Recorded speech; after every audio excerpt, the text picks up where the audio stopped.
श्री चरण संतांच्या त्यांच्या प्रपादाने कोटीचा विस्तार बाबाजी सद्गुरुदास तुकाचा यांचे केले स्मरण होय सत्कल विद्यांचे अधिकरण तेची बंधू श्री चरण ते सद्गुरूंचे नमस्कार होण्याता ओ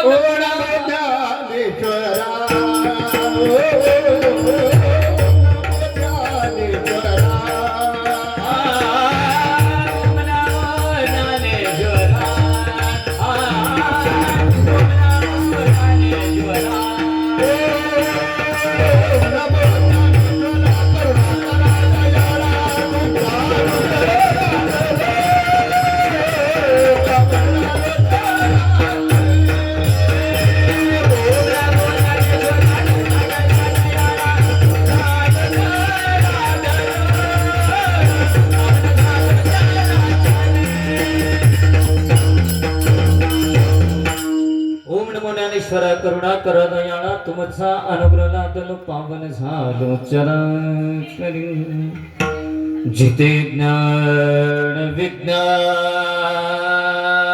संदेव होते जिथे योग विद्येस सामर्थ्य येते जिथे मानवा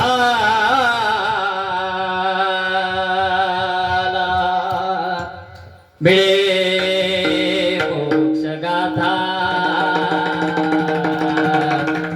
तुझ्या पायरीसी सदा नम्र माता विढला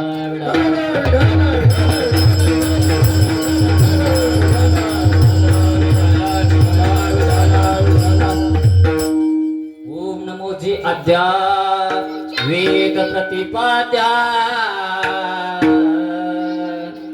जय जय सुसव्यत्यात परुपा देवा तुझी गणेश प्रस्तुत प्राप्त कीर्तन रूपी सेवा करता निवडलेला अभंग देव मान्य जगमान्य जगत वंदनीय तुकोपरा कोण तुकोपरा या धर्म मंडपामध्ये बसलेला ज्यांनी स्वतःच्या संसाराची राख रांगोळी केली नव्हे तर स्वतःच्या संसाराची राख रांगोळीच केली नाही तर स्वतःचा देह करता परमार्थ करता सगळ्या करता देह सुद्धा झिजवला देह हे काळाचे येते मनुष्याचे काय उण्या आणि देह कटविती परमपती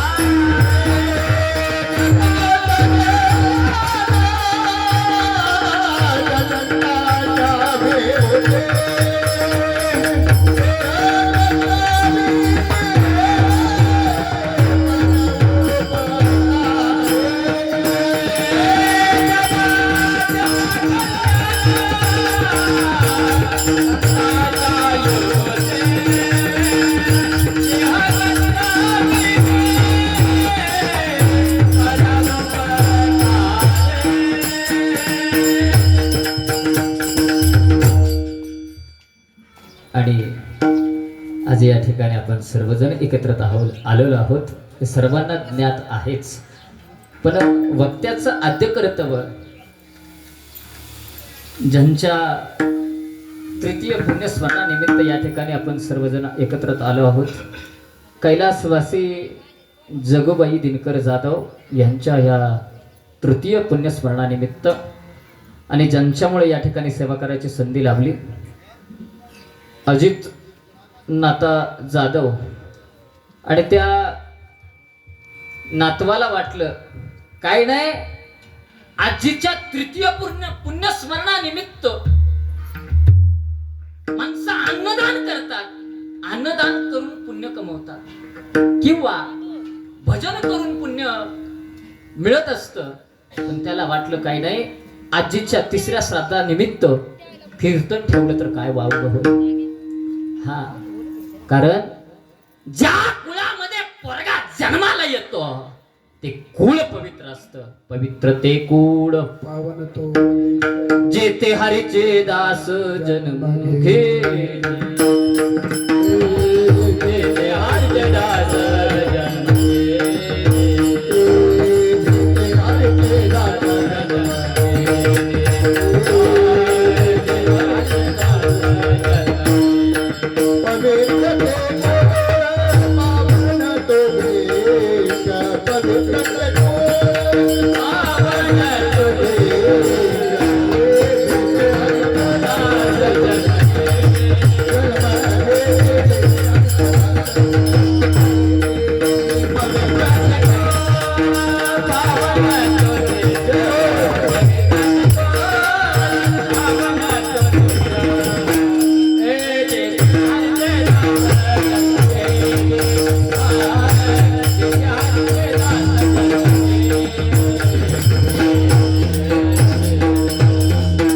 पवित्र ते कूळ पावन तो देश जेथे हरीचे दास जन्म घेती.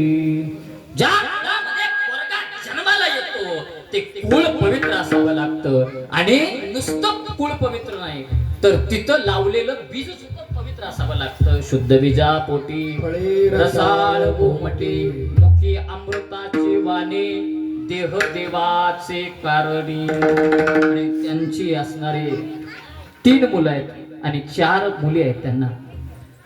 नाता जाधव, बाळाराम जाधव, बाबासो जाधव आणि त्यांच्या 4 कन्या शारदा, रंजना, छाया आणि यशोदा. बघा नावं पण कशी आहेत.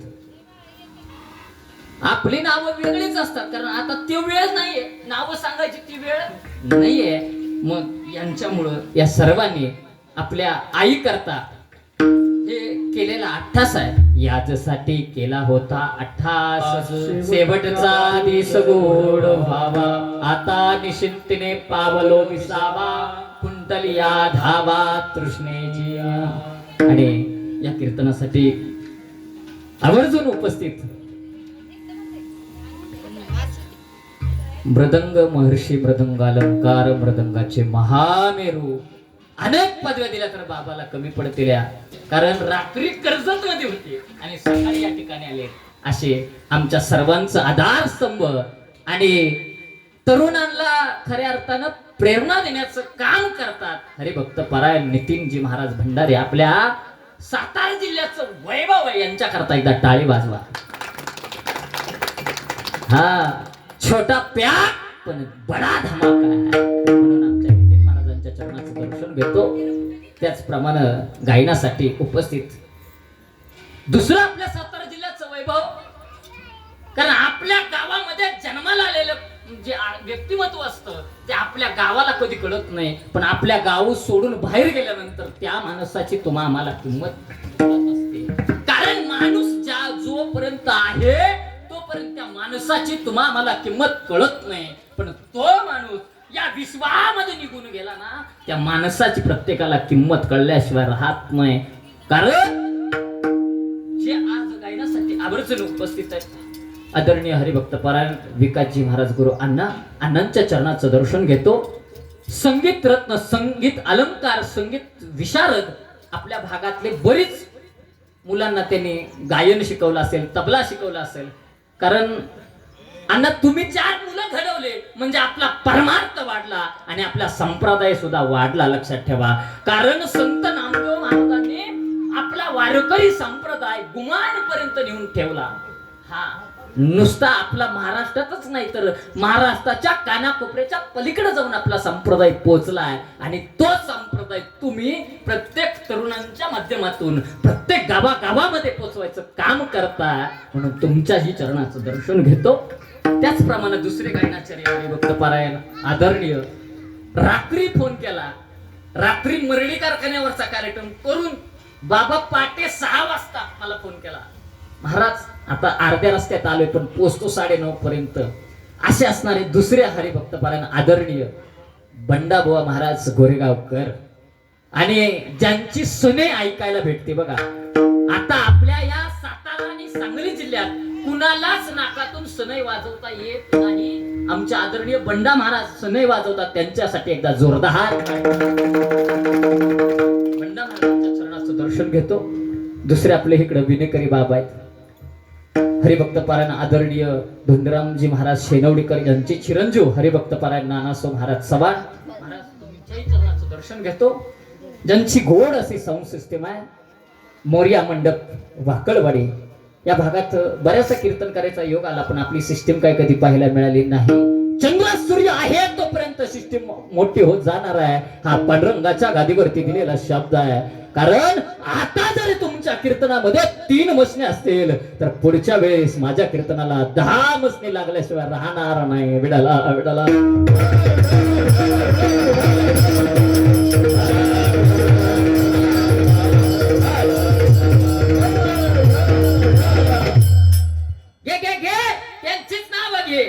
आम्ही मंडपात बसलो नसतो तर काही डांबाला धडक्या घेतल्या असत्या. म्हणून तुमच्याही चरणाचं दर्शन घेतो. आता प्रत्येकाचं नाव घ्यायला मला काही वेळ नाही. पांडुरंगाच्या चरणावरती फुल वाहतो वाकून, पांडुरंगाच्या चरणावरती फुल वाहतो वाकून.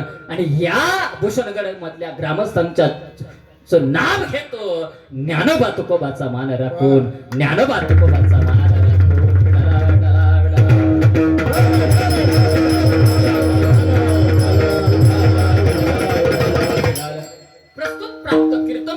करता निवडलेला अभंग देहुनिवासी असणारे संत तुकाराम महाराज यांचा चरणाचा अभंग आहे.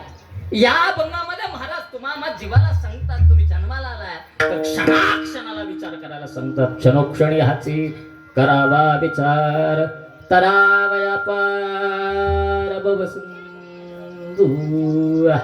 जन्माला आलेल्यानंतर माणसाला एक दिवस जाणं हे गरजेचं आहे आणि जाणं हे ठरलेलंच आहे. कारण बाबा हो कितीही संपत्ती असू दे, धनवान किती असू दे, त्याला एक दिवस का जाणं हे गरजेचं आहे. हा टाळकरी आहेत ना, अरे टाळकरी असले तरी सुद्धा टाळ राहणार आहे. टाळकरी गायक गायक त्यांच्या कंठातला सूर राहणार आहे. गायक जाणार आहे. म्हणजे तुम्ही काय जायला आली का? मृदंग म्हणे कितीही त्यांच्या हातामध्ये कला असू दे, पकवास त्यांचा राहणार आहे आणि ते जाणार आहे. म्हणजे तुम्ही सगळ्यालाच घालवायला बसले का? सिस्टीम वाले सुद्धा जाणार आहेत. आणि हा फक्त मंडप राहणार आहे. आपण या धर्म मंडपात बसलेलो सगळे सुद्धा काय करणार आहे? जाणार आहे. फक्त येणं त्याच्या हातात आहे आणि जाणं सुद्धा हात कुणाच्या हातात आहे?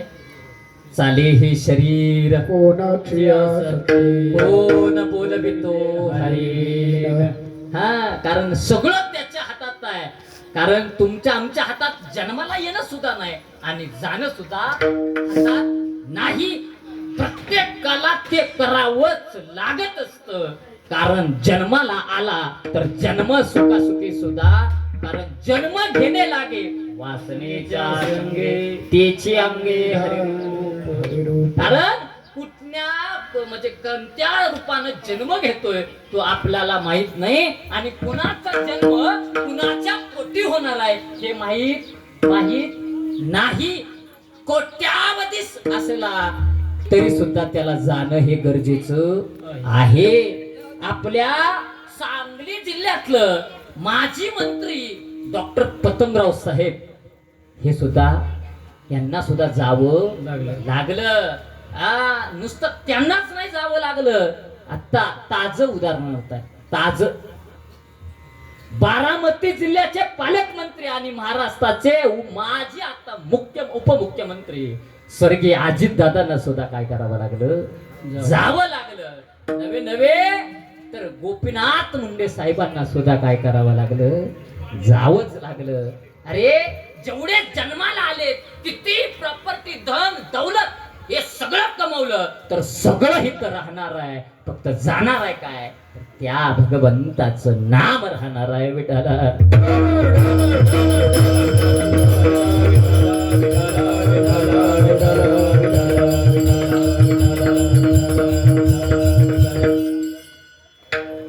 आणि हा